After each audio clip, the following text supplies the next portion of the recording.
Bonjour à tous, Anguille et Tori et bienvenue dans votre podcast Le Quart d'heure Bidart, le podcast de l'Office de tourisme de Bidart où nous recevons chaque semaine un invité qui nous parle de ce qu'il fait à Bidart pour Bidart en nous livrant ses bons plans et ses plus belles anecdotes. Et aujourd'hui on reçoit Philippe Echeverry. Egunon Philippe, comment ça va? Egunon, ici Kiuncha, très bien. Alors Philippe, tu es propriétaire des chambres d'hôtes Irigoyen à Bidart évidemment. Parle-nous un peu de cet endroit et de son histoire, de ce que l'on peut y trouver par exemple.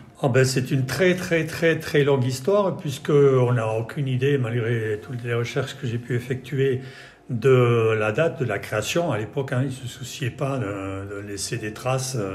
Et puis, il n'y avait pas le PLU, le poste, le registre, machin. Donc, voilà. La pièce la plus ancienne que j'ai pu retrouver au niveau de l'état civil à Bidart, c'est l'acte de mariage de mon arrière-grand-mère, le 17 octobre 1648. Donc ça fait quelques siècles, ce qui suppose qu'ils ont vu passer Louis XIV devant la maison pour aller se marier à Saint-Jean-de-Luz, puisque c'était la route obligatoire. On n'a pas tous ce privilège de croiser ou de rencontrer Louis XIV, c'est devenu d'ailleurs très rare de nos jours, mais en tout cas c'est une belle histoire, et en parlant d'histoire j'ai envie de rebondir sur l'histoire de cette bâtisse qui aujourd'hui, on le répète, est devenue une chambre d'hôtes, mais ça n'a pas toujours été le cas, alors est-ce que tu peux nous raconter ce que c'était auparavant ? C'était une ferme qui a failli être rasée et j'ai dû la sauver in extremis des bulldozers. J'ai fait des chambres d'hôtes, mais c'était pas le projet initial, c'était pour des amis qui avaient un restaurant au sud de Bidart. C'était un petit peu le début des chambres d'hôtes, 1992-1993. Et vu l'environnement, c'est-à-dire qu'on a le centre d'entraînement de golf qui est derrière la haie, ici. La plage est à 400 mètres, la plage du Pavillon Royal. On a un centre équestre qui est pas loin non plus. Et une thalasso à 800 mètres d'Almar. Donc il y a tout ce qu'il faut autour. C'est ce qui m'a décidé en fait à me lancer dans cette aventure. Et en effet, quelle aventure, je me permets de le souligner, puisque c'est vrai que la chambre d'hôte est quand même idéalement bien placée, il y a tout à proximité, et en plus de ça, je me permets aussi de le dire par rapport à nos auditeurs qui ne peuvent pas forcément visualiser, mais la façade extérieure est quand même grandiose, c'est magnifique. Alors on voit quand même le travail de restauration qui essaye de conserver la façade d'origine, on l'a vu sur une image d'archive justement, donc c'est très intéressant. Mais quand on rentre aussi à l'intérieur, là il se passe forcément quelque chose, on voit ces poutres apparentes, c'est l'âme de la maison qui parle, donc forcément ça fait quelque chose, ça procure un peu d'émotion quand on connaît la date de cette maison, son histoire, et justement elle est liée forcément à la commune puisqu'elle y est implantée, et nous on aimerait bien avoir ton ressenti aussi vis-à-vis de la commune, puisqu'on sait que tu vis ici, que tu portes Bidart dans ton cœur. Alors forcément, on a envie de savoir ce que représente Bidart pour toi. Alors, ma grand-mère maternelle, qui est née ici, qui était une garate, a fait 800 mètres pour aller épouser un certain Joseph Michelena, qui avait une entreprise et qui est resté 30 ans maire de Bidart. Bon, elle n'est pas allée trop loin, ça va. C'est lui qui a construit la mairie, telle qu'elle est. D'accord. Les écoles aussi, avec Gratteau comme architecte. Okay. Voilà, donc c'est un lien fort. Un lien très fort, effectivement, puisqu'on connaît tous la mairie de Bidart, qui surplombe cette magnifique place qui a été réaménagée récemment et qui depuis toujours constitue un lieu d'échange et de convivialité. On y vient pour boire un verre, pour manger, pour passer du bon temps, donc forcément je pense que ça touche chacun d'entre nous, que ce soit les locaux mais également les gens qui viennent en vacances. On est tous passés au moins une fois sur cette belle place. Donc forcément, c'est un lien très fort, on le partage avec toi également, et c'est vrai que on comprend totalement que Bidart te soit cher, dans le sens où tes grands-parents étaient déjà fortement impliqués dans la vie de la commune. Si tu avais une anecdote à nous raconter, un moment que tu as vécu à Bidart et qui a marqué tes esprits, que tu n'oublieras pas, ce serait quoi par exemple ?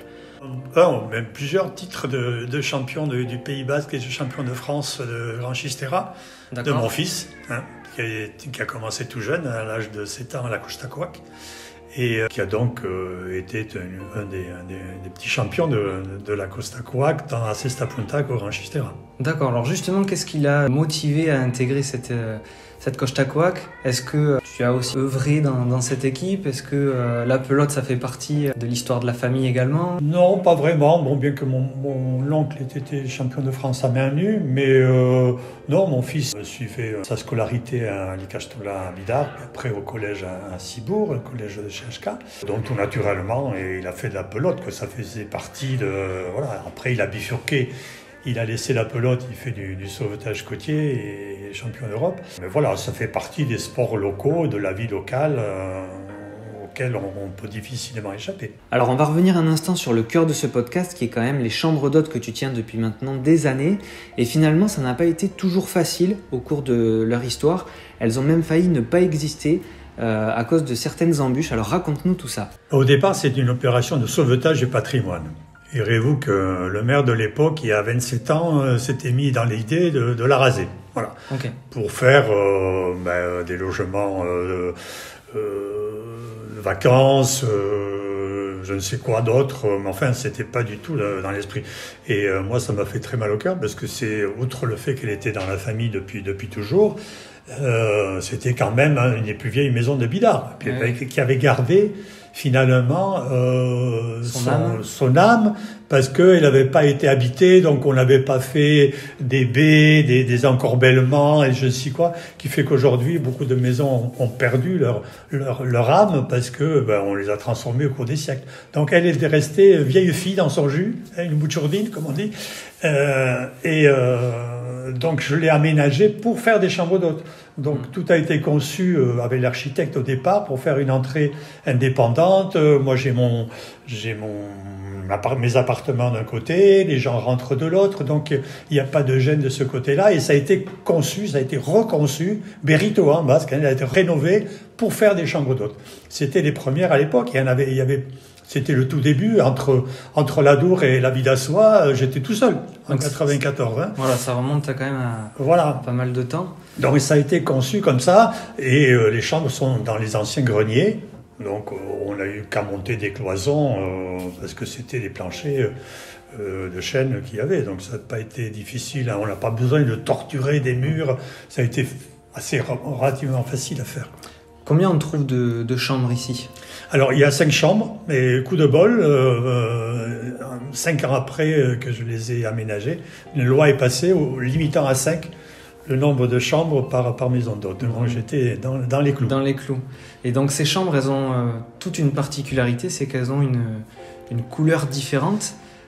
Pourquoi ce choix ? Pourquoi une couleur Les chambres, elles ont été créées, si vous voulez, dans des greniers. Donc, il n'y avait pas des murs historiques, outre les murs extérieurs. Donc, plutôt que de faire croire que c'était de l'ancien, alors qu'il a fallu changer tout le toit. Et donc, on aurait fait un toit en sapin, voilà, tout simplement, et plancher à l'ancienne, mais plancher qui était neuf. Donc, on n'allait pas faire croire que tout ce qui est boiserie avait des siècles d'existence. Donc, on a choisi, avec un peintre de l'époque qui avait pas mal de goût, de faire de la peinture à la chaux, mais en reprenant des couleurs différentes. Tant qu'on parle de couleurs, justement, est-ce que les gens, quand ils réservent ici, ils ont tendance à avoir des préférences, à dire « moi, je veux la chambre bleue » ou justement « je veux tester la chambre verte ». Est-ce que ça arrive qu'il y ait des exigences au niveau des couleurs ou au contraire? Non, il y a des gens qui diraient ou bien on a testé la chambre jaune, on voudrait tester la chambre verte, mais en général, ils sont curieux. Voilà, c'est pas des couleurs historiques.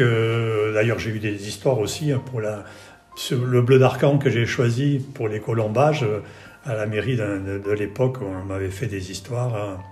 Mais bon, j'ai réussi à imposer mes choix. Effectivement, je vais revenir là-dessus, puisque peut-être que nos auditeurs ne savent pas à quoi ça correspond. Le bleu d'Arcanc, donc Arcanc, c'est une commune du Pays Basque, pas très loin de Biarritz. C'est la seule commune qui possède cette couleur-là, en tout cas.